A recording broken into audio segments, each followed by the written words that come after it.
Hi you guys, welcome to Do This and Know That with Jamie.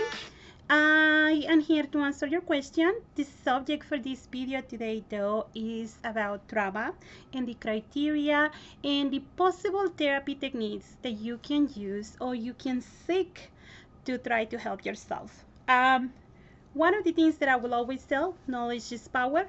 The more that you learn the things that you had to do or how your body and your mind are connected, the better that you can help yourself to feel better.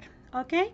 We are different human beings. We all, experience situations differently, and we all understand what happened to us from our own worldview and our own perspective. So don't feel bad if you things are a little bit different, okay?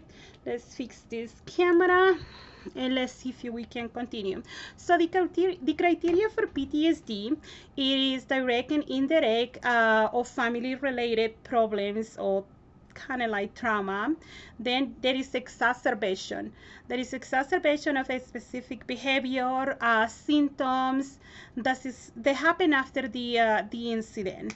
Then is the stress recollection, because it was a trauma, and we do have our memories, and a lot of these tasks we process it through the prefrontal cortex and also to the hippocampus, where we say our memories and emotions. Um, so we might view the trauma differently. We might see it worse than it actually is. And I am not trying to say that, any traumatic situation that you might have experienced is not bad, but because something is so harmful to us, it just might seem worse. Like a lot worse than actually it is. We also experience alteration and reactivity. The duration of the symptoms also may vary from person to person. The individual functionality level might change. Maybe if you were able, let me give you an example, if you were able to do so many other things before, like be social, do things with your friend, go out, things might change. Okay, you might experience that you don't want to spend time with your friends anymore, and that is avoidance behavior, and that happens when external trauma take place in our life. So let's go move to the next what's it called, slide, because I really think that it's important that you become aware of this.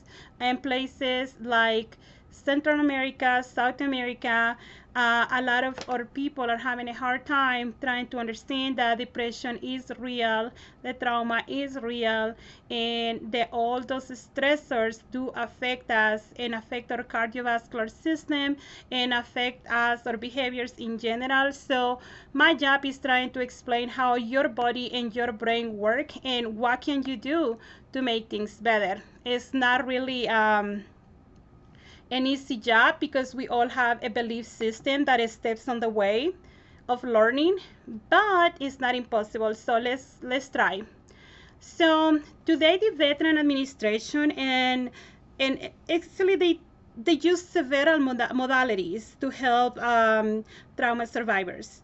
However, for this presentation, we will explore 3 trauma-focused therapies. One of them will be the cognitive processing therapy, prolonged exposure therapy, and eye movement decentralization therapy. Those therapies have shown to work with many people. I'm not saying it's going to work for you. Everybody's different. As I explained before, we all have a unique way to see the world, so, and we grew up different, so that gets in the way of how things work. Let me explain you a little bit more about the structure of the brain, and the structure of the brain that is actually affected by trauma. So to overview, the part of the brain that is affected by trauma is called the cerebral cortex. So the frontal lobe cortex, which you will find it around here, and it controls the personality, the emotions, and other things.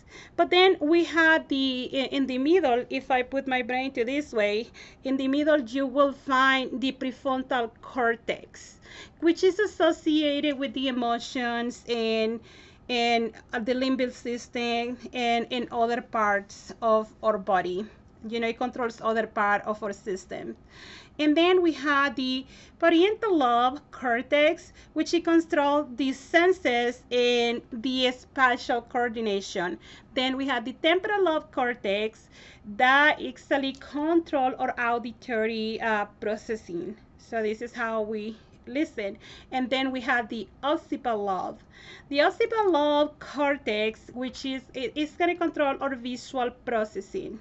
So everything that we see through our eyes, it goes back and it's translated over here in our brain into other things, and it becomes a whole new thought process. It's amazing how this self-healing machine that we have for body, you know, can work and self-heal itself if you learn to do the right things. It's pretty amazing. In addition to that, we also had common physiological responses of traumatic stress. The most common physiological responses to traumatic stress will be damage to the sympathetic nervous system, and then will be you will experience a constant arousal in the sympathetic nervous system, a constant arousal in the cardiovascular system, and it will do damage to the immune system, damage to your muscles, to your joints, to your joint functions. So that means that sometimes you might feel that you want to run, but it's not gonna happen. It's not gonna work for you at that moment. And also it has negative effects in your blood pressure and other illnesses. Okay, so it's very important that if you have experienced trauma and you're not feeling well, or you feel that something is different about you, that you talk to someone about it. Don't wait until the last minute. Okay. Anyways, let's continue, because this is really exciting. Last time I showed you guys a picture, the little body where the cardiovascular system was, and how, you know, our brain was divided and everything, and it was pretty cool. Now I'm just giving you the lecture and trying to tell you what other parts, what other common psychological and emotional responses are there to trauma and to traumatic stress mostly. Okay, well, let's continue. I welcome you to please subscribe so you can receive every video. You can also ask questions, which I will answer as soon as I can. And I am so happy and thankful for all of those they had made the choice to make a difference, to learn about their body, their mind, and mostly there's people in Central America and in South America, like Peru. Thank you so much. Your support means the world to me. Anyways, common psychological and emotional responses of traumatic stress, which these responses are in our brain. So they are fed back of our brain, like we talked in the previously, but now these gonna affect also the way we feel here in our heart. For example, it's gonna affect your heart rate, how your heart beats, you know, which is really scary if you're driving and you're experiencing that your heart is like, you know, it's gonna explode or something. So it's affecting you. That might give you a signal that you're having a heart attack, or that you're having just a panic attack or anxiety attack. So it's giving like wrong signals to your body. Then you also it affects your blood pressure, also affects your feelings. You might feel more overwhelmed than you usually do. It also affects your energy level. It makes you feel tired, super tired. For example, it might affect you that you don't want to get out of the bed. Maybe you're very sleepy, you're very tired, or if you just want to be laying down there. So that is a form of fatigue. Also, it affects your sleeping. You might have difficult times sleeping. You might experience poor skills like solving like problems. Problem solving skills might get compromised, and that's what we were talking in previous episodes about, how we view things when we are upset, when we're sad, and how our brain is affected, is compromised by whatever external trauma that we experience, or situation that we are encountering at that moment, that is complex for our brain and our body to understand. Um, Fear and the stressor won't go away. So many people will have a problem understanding that that stressor or that traumatic event that happened is not going to happen again. And this fear is so constant and is so terrifying that you continuously keep living your life. You letting that fear control your life.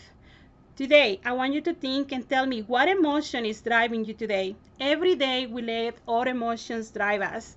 Every day, we let our emotions control us. Which one is controlling you today? Are you in control? Are you in control of your emotions? Because that is very hard.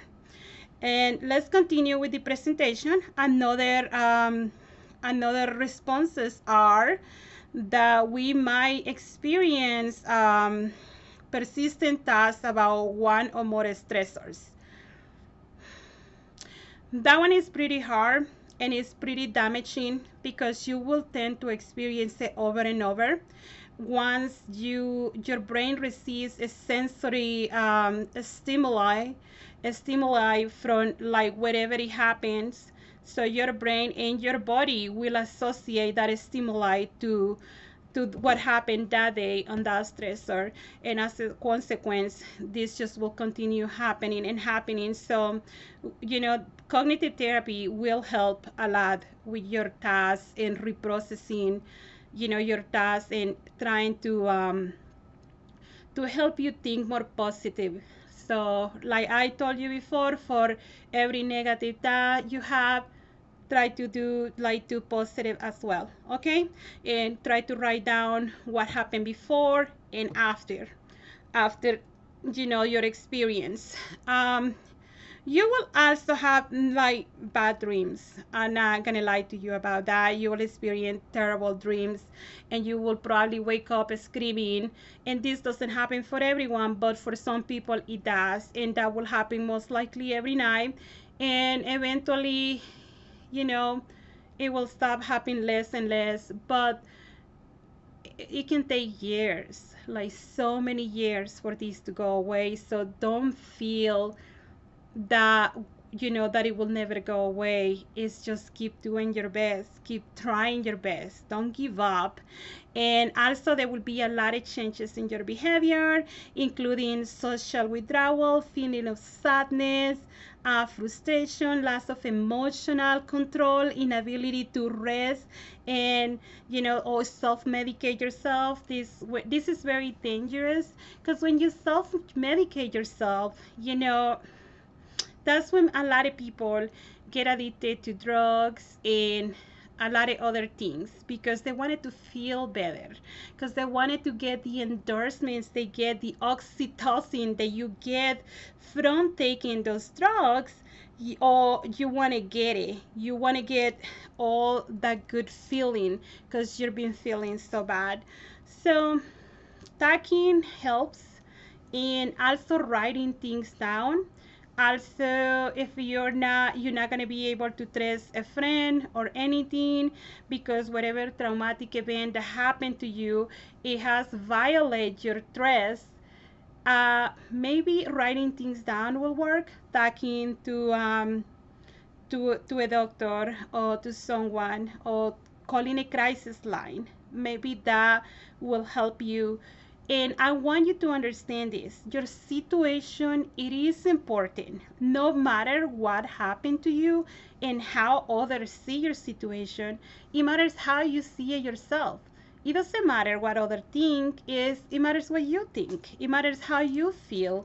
It matters how you take that input into your life and how you make it better.